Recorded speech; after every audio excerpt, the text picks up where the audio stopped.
Betty's back. An encore performance. Mario Cantone, you were here last year for October to celebrate Halloween, and we've brought you back. I'm back by popular demand, and that demand, I believe, was made by you. Oh, I believe the demand was made by you, my friend. It was. No, it was wonderful. I think it's going to be terrific this year. Every Monday night in October, you're going to kick off our programming with a double feature. 5 Mondays. 5 Mondays, ending on Halloween, and we begin with a night of Betty and Joan. It's the only place it could begin. Of course. Yeah. And last year we did a Betty and Joan, too. We did Baby Jane and we did Straight Jacket. So this year we're starting with Dead Ringer. From 1964. Directed by Paul Henreid. That's right. It's his second to last film as a director. Yeah. And he was her co-star in Now Voyager. And then after that, we'll have Joan Crawford in the 1947 Possessed. Yeah, we'll discuss that for sure. But we start with Betty. This is the second time Betty has played twins. First one was Stolen Life, 1946, I believe, and her co-star was Glenn Ford. And, you know, what's better than one Betty Davis but two? I mean, she's magnificent in this, and the way she plays off herself, which basically she's playing to maybe a stand-in once in a while, she's pretty magnificent. You've never forgiven me in all these years. Why should I? Tell me why I should. Well, we're sisters. So we are. And to hell with you. I like this film, and it's not talked about as much as Baby Jane or Hush, Hush, Sweet Charlotte, but it's a good one. And Carl Malden is wonderful in it. Gene Hagen. Peter Lawford, George McCready is a good cast. These are professional actors. She plays two sisters, one working class and one who's made it wildly successful, married a rich man. And you'll see the way she plays the differences in the two sisters. It's really well thought out on her part, I think. I think she's great in this. Yeah, it's a good one. I imagine an actor of Betty Davis's considerable depth relished the opportunity to play two different characters because it really lets her be the best parts of herself inside of each role. Yeah, I'm sure she loved doing this, but what a lot of work, though. Yeah. You're playing two leads in this movie. There's one scene you'll see where she gets pushed by herself. Now sit down. It's hilarious. Oh, that's a great moment. Yeah. And, you know, she had a lot of problems with directors. She always said that there was very few great directors that she worked with, one being your great uncle, Mr. Mankiewicz. Mm-hmm. Yeah, she liked Joe. She liked him because they all told him that she's going to come on set with the yellow legal pad and change your blocking and your lines. And I never did that. I didn't have to. That script was incredible. It was perfection. And I think she enjoyed working with Paul Henreid. He's a good director. He was very good. You know, there's something about this that takes it out of this is not a movie you can make fun of, even though it seems like you should from that era. And I feel like Carl Malden has a lot to do. You put Carl Malden in the role he has as a cop who's in love with the working class sister. Yep. It grounds the movie. It gives the movie a weight and a seriousness of it.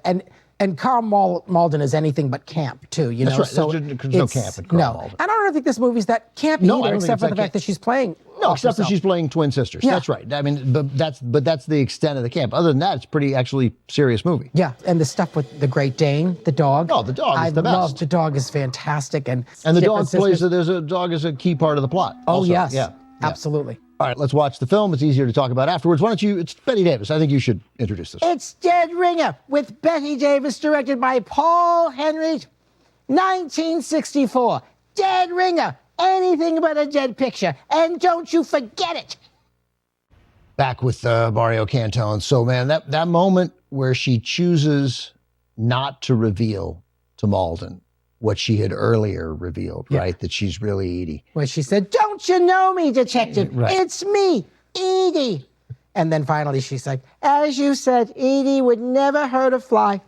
Right, but that's compassion, right? It is. She doesn't want him, she doesn't got to torture him anymore. She doesn't want to torture him anymore. And he loved her. He loved her. He loved her. And she loved him. She loved him. Yeah. I think he loved her more, though. No, there's some evidence, yes. Yeah, definitely. She was willing to give him up just for the opportunity to kill her sister. I know. For a little revenge. Although it turns out she had good reason for revenge. Yeah, that's what's interesting about it, is that you still root for her. You want her to get away with it, but boy, she puts herself in a situation that's not good. And then the fact that she's basically improvising her life. They were estranged. She didn't really know a lot about her life except that she was married. She didn't know she was having an affair. And all of a sudden that happens. And Peter Lawford's like, kissing her cleavage. And she's like, What are you doing? You know, she's like appalled. You know, I forgot that Peter Lawford was in it. So when he suddenly shows up halfway through the movie, it's Peter Lawford. Yep. You're like, oh, wait, what? Wait, did I miss it? Was he in earlier? No.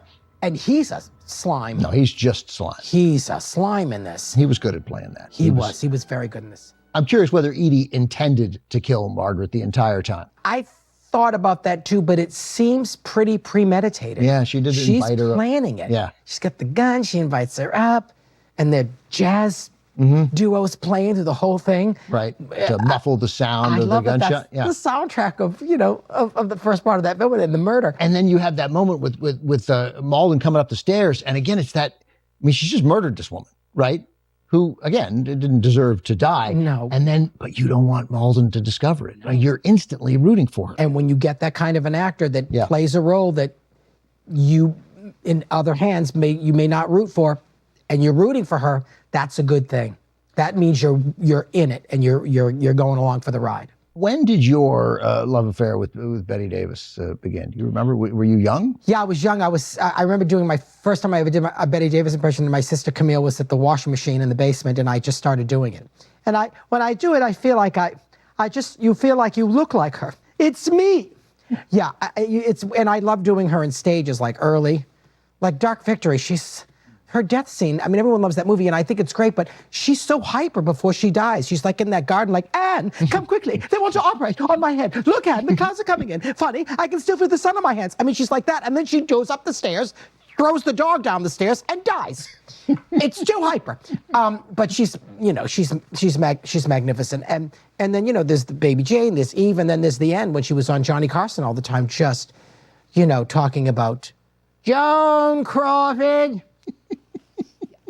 Joan Crawford was totally and utterly impossible to work with. She had a different set of breaths every day. It was like bumping into the Hollywood Hills. Yeah, she would say stuff.